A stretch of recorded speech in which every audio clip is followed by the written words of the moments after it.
Quando eu era criança, minha mãe cantava pra mim uma canção iorubá, cantava pra eu dormir.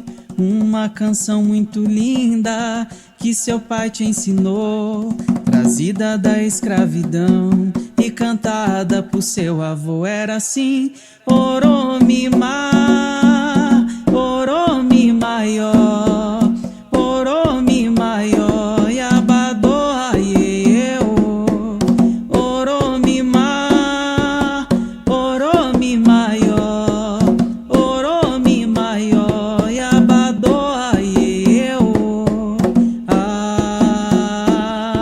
Oxum yeo, Oxum yeo. Sou Rafael Lucas, tenho 31 anos, sou dirigente espiritual da Casa de Caridade Vovó Mãe Maria Conga e Caboclo Tupinambá. O terreiro fica localizado aqui na cidade de Três Lagoas, estado do Mato Grosso do Sul, e a sua fundação aconteceu no ano de 2020, em outubro de 2020. Mas o surgimento da casa foi anterior a esse ano, né? E ela surgiu por uma necessidade social.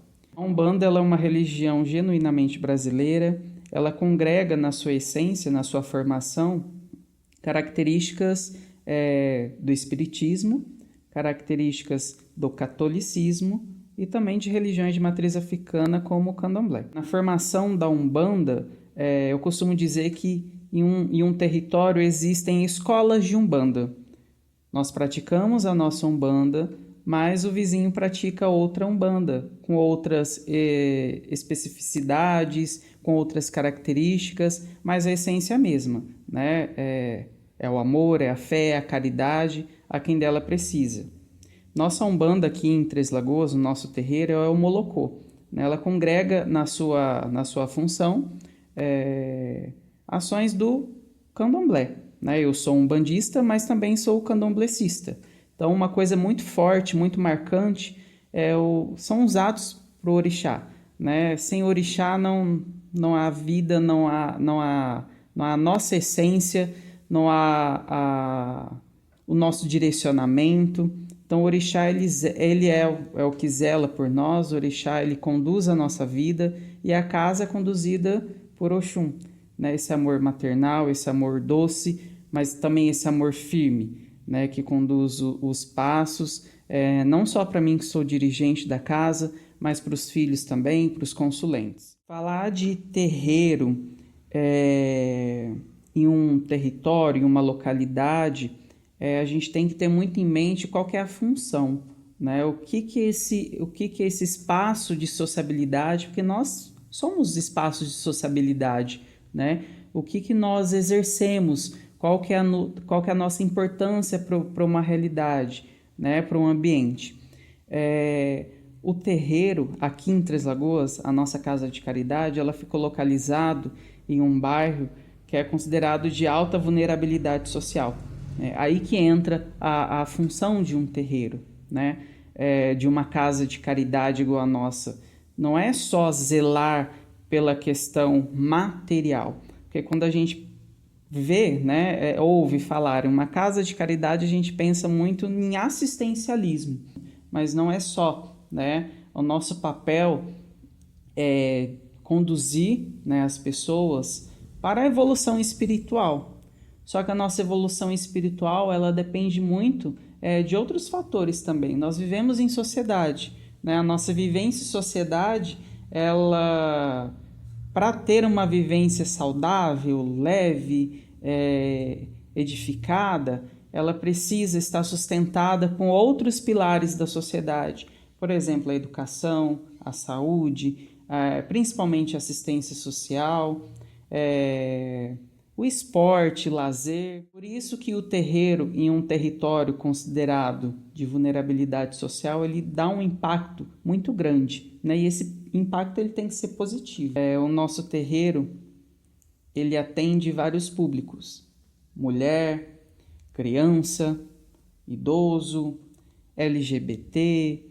Então, uma das nossas ações que são muito positivas aqui na casa são as rodas de conversa, os aconselhamentos que nós fazemos, porque um terreiro, historicamente falando, ele é um local onde ele atende as minorias, ou o que dizem que são minorias, né? Mas são pessoas que devem ser ouvidas, são pessoas que carregam em si muita angústia, né? Muita dor, muita ausência. Então elas procuram um terreiro para sentirem presentes, para se sentirem participantes, para serem ouvidas a princípio, né? Então o nosso terreiro ele está aberto para não só fazer a nossa função social, né? Não só fazer a nossa função religiosa, mas para acolher, né? Para ser um espaço de escuta, para ser um espaço de alegria, de evolução.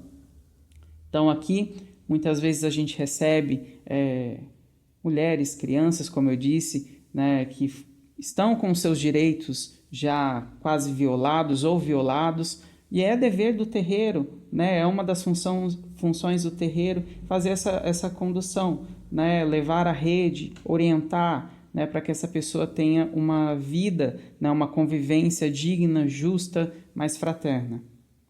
Os atendimentos ao público aqui na Casa de Caridade acontecem quinzenalmente, mas o terreiro é um espaço de movimento, né?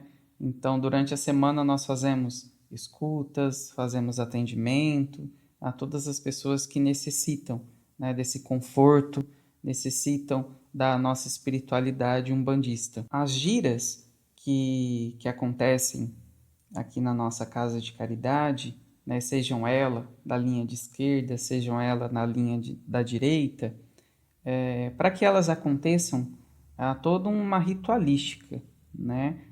Toda religião ela tem por fundamento o ritual. O ritual ele acompanha a humanidade desde os primórdios, né? Então, em uma religião, principalmente umbandista, que é brasileira, ela não aconteceria de maneira diferente. Então, para se acontecer uma gira, seja uma gira de caboclo, seja uma gira de herê, de preto velho, seja uma gira de Exu, a princípio ela tem que ter a firmeza da casa, né? Então, os ritos que são internos da casa, eles acontecem.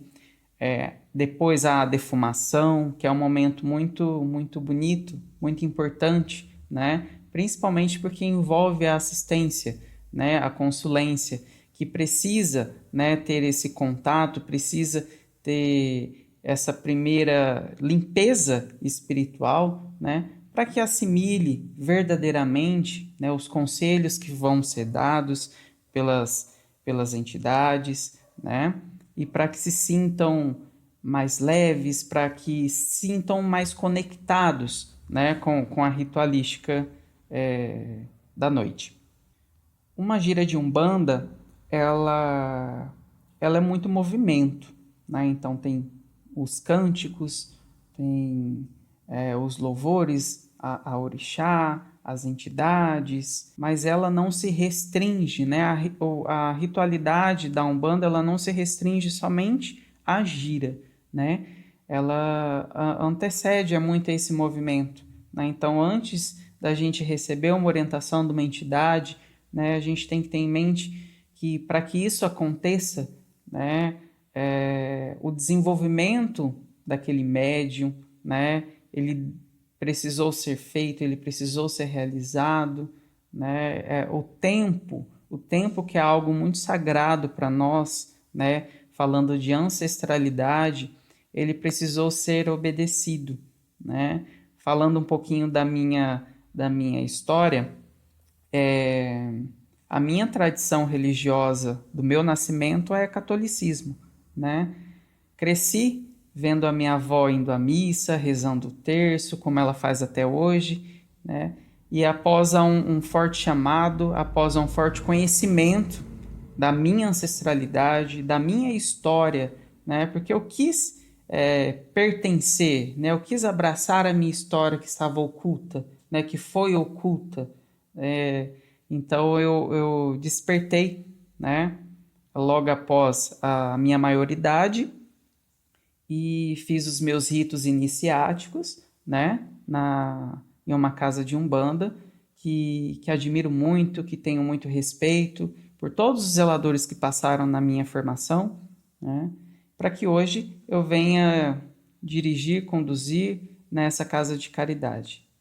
O projeto mais marcante que eu vou carregar para a minha vida toda, que iniciou antes mesmo da casa, né, ser fundada, é o projeto Acalanto, né? Eu comecei pequeno, eu comecei com pouca quantidade, mas com um sentido muito forte, né? O projeto Acalanto é o dia que a gente destina o nosso tempo, destina o nosso esforço, não só nosso, mas coletivo, de toda a comunidade que faz parte aqui da Casa de Caridade, em que a gente confecciona os saquinhos com balas, com as guloseimas, né? Quando a gente entrega também um suco, um refrigerante, para as crianças, né? De vários bairros aqui de Três Lagoas.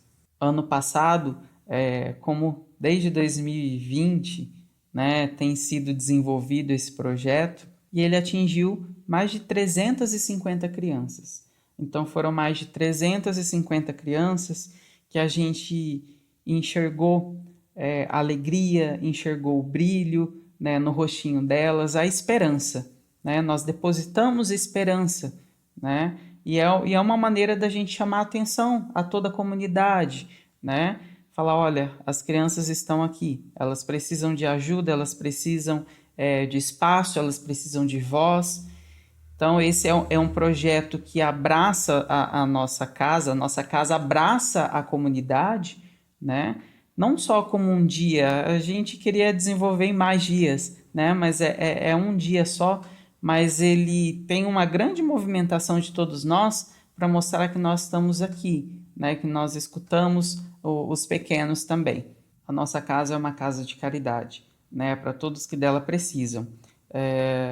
Então, nós contamos com a ajuda de toda a comunidade, dos consulentes, né, que vêm se consultar com as entidades, receber as suas orientações, vivenciar a nossa religião, né, que são parte da nossa religião, e eles são convidados. Né, a gente faz as campanhas em todas as giras para que se traga um quilo de alimento não perecível, né, porque nós, todos os meses, a gente confecciona as cestas básicas e a gente faz a doação às famílias que precisam, né? Que elas vêm ao nosso terreiro, né? E fazem a solicitação, né, dessas cestas básicas que vão suprir uma necessidade momentânea, né? Eu costumo dizer que a fome ela não espera. Então, se a gente observa, né, um irmão nosso, o nosso semelhante, e isso é até uma herança que a gente herdou do cristianismo, né? Dar o pão a quem tem fome, a água a quem tem sede. Então a gente não pode esperar. Só que após essa entrega, né, desse kit alimentício, a gente faz uma orientação social, né? A gente conduz, né, que orienta onde que é o CRAS de referência dessa pessoa, para que ela seja atendida pelo poder público também. É muito importante isso, porque às vezes a pessoa ela não tem uma instrução, ela não tem um certo direcionamento. E né, das funções de um espaço de sociabilidade, sendo ele ligado à religiosidade ou não, é fazer essa rede, é fazer essa construção, esse elo entre o poder público também. Um dado de senso comum, né? Três Lagoas tem aproximadamente uns 80, 90 espaços de religiosidade de matriz africana. E quando a gente fala em um território igual ao nosso aqui em Três Lagoas, que é o terceiro maior município do nosso estado, a gente tem que chamar a atenção por uma questão que é a intolerância religiosa. A intolerância religiosa ela é vista muitas vezes na família, na escola, nos outros espaços de sociabilidade. E como que a gente lida com isso aqui na nossa casa? Nossa casa ela é aberta, né? Então, de todos que se sintam familiarizados com a nossa espiritualidade, com a nossa religião, Então, a primeira coisa que a gente zela, que a gente impõe é o respeito, né? E isso serve para a nossa vida também. Muitas vezes a gente é acometido, um alvo de intolerância religiosa. Eu muitas vezes no mercado, alvo de racismo, de preconceito. é, e eu falo para todas as pessoas que a gente tem que estar muito completo, que a gente tem que estar muito consciente conosco mesmo. Costumamos dizer que quando a pessoa tem uma religião diferente da nossa e ela nos ataca, é porque a religião dela não está concreta, a religião dela não está encaixada com a essência, com a identidade dela. Então ela precisa nos atacar, tentando nos inferiorizar, né? Mas a nossa religião, as religiões de matriz africana, são a nossa herança, é a nossa essência, é a nossa identidade. Então, a gente sermos umbandistas, sermos candomblecistas, sermos de quimbanda, agregar aquilo que nos pertence, é agregar a nossa identidade, é completar a nossa identidade, né? A gente deixa de ser raso para a gente abraçar aquilo que nos foi tirado forçadamente, né? A gente não para pensar que muitas vezes os nossos avós, os nossos bisavós, nossos tataravós, eles tiveram que exercer uma religião que não foi a deles, né? Foi uma religião depois do oceano, né? E que eles tiveram que vir para cá e exercer de maneira forçada, né? Oculta, que é o que nós chamamos de sincretismo, né? Para obedecer regras, porque muitos deles foram mortos, muitos deles foram punidos e castigados, só pelo fato de exercerem a religião diferente da que era acostumada, da que era normal, né? Principalmente nos tempos de escravidão. E hoje nós vivemos muitas escravidões, né? De maneiras análogas, muitas pessoas que não abraçam, né? Não se sentem confortáveis em dizer eu sou um bandista, eu sou candomblecista, por medo, né? Por repulsa da própria família, de outras pessoas, da comunidade, enfim. Algo que deve sempre permanecer em uma casa de umbanda, de candomblé, é o estudo, né? A formação. Então, os filhos, né, os pertencentes a essas religiões, eles devem estar em estudo permanente, né? Não só sobre saber sobre os orixás, mas saber sobre a sua história, sua ancestralidade, saber que dos fundamentos, saber que cada erva ela tem um porquê, tem um para quê, né? Não se faz candomblé, não se faz umbanda sem erva, né? Sem o nosso sangue verde, né? Aquilo que nos protege, aquilo que nos defende, aquilo que nos fortalece. E falando do elemento das folhas, né, que a gente relaciona ao orixá, ao San, é imprescindível falar do coração de uma casa de santo, que é a cozinha, né? Na cozinha que é o nosso fortalecimento, é da cozinha que sai o fortalecimento do nosso ori, né? É da cozinha que sai o fortalecimento para Exu, né? Não tem como a gente fortalecer a nossa ancestralidade sem os alimentos, né? Sem os alimentos sagrados que são introduzidos na nossa ritualística. Um padê para Exu, um molocum para nossa mamãe Oxum, um acarajé para mamãe Ançã e assim por diante. Os alimentos fazem parte desse elo, né? O próprio ato de fazer o alimento de santo, aprender sobre o fundamento do alimento de santo, os elementos que vão ser realizados, a reza para ser fortificada, fazem parte desse contato com o sagrado, né? Toda religião ela é baseada por ritos e rituais, né? Sejam eles de iniciação, sejam eles de permanência, sejam eles ritos finais, né? E a nossa religião Umbanda, ela é rica nisso. É um banho que a gente recebe a orientação de uma entidade, é uma comida de santo que a gente recebe a orientação de um orixá em específico, né? As nossas roupas, as nossas guias, né? As nossas indumentárias, são maneiras da gente pertencer à nossa comunidade de Umbanda, né? Mas também de uma maneira da nossa identidade ser fortalecida, daquilo que a gente acredita, daquilo que a gente propõe. Um consulente, quando ele vem a uma casa de caridade, quando ele vem ao nosso terreiro, ele está bem ciente que o nosso fundamento aqui na casa é de propiciar a evolução espiritual, né? De trazer a caridade, de trazer o afago, o afeto, né? Essa esperança de uma nova vida, né? Um impulso para o bem melhor, né? Para o bem viver.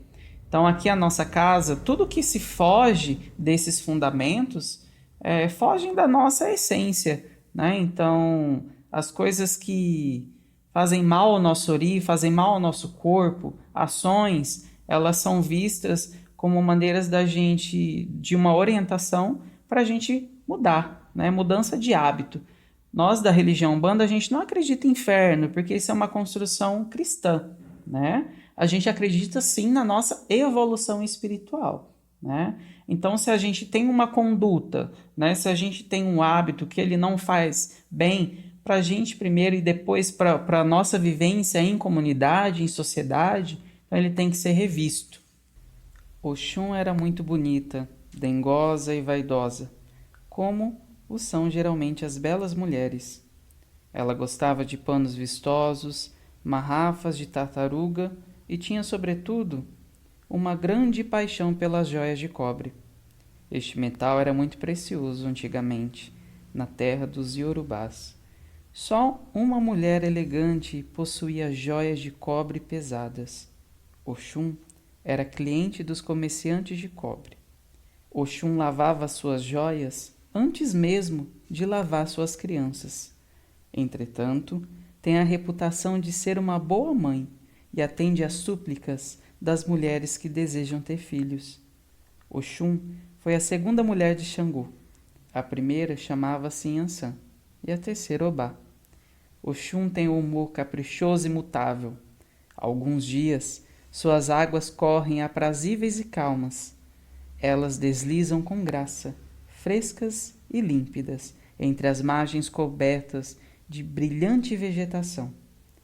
Numerosos vãos permitem atravessar de um lado a outro. Ora, iê, Oxum.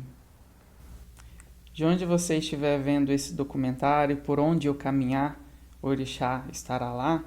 E você sentiu essa vontade de conhecer, de resgatar a sua ancestralidade, a sua essência, né, com a nossa religião mãe, fica o meu convite para que você vá a uma casa, conheça bem o dirigente ou a dirigente, o sacerdote, como que é o rito, como é o tratamento com as pessoas que vão fazer as consultas, né, como que é a abordagem dessa casa. Lembrando sempre que a Umbanda, ela tem como pilar o respeito, né, o amor, a fé, a caridade a todo ser humano, a todo ser vivo. Acho que acabou.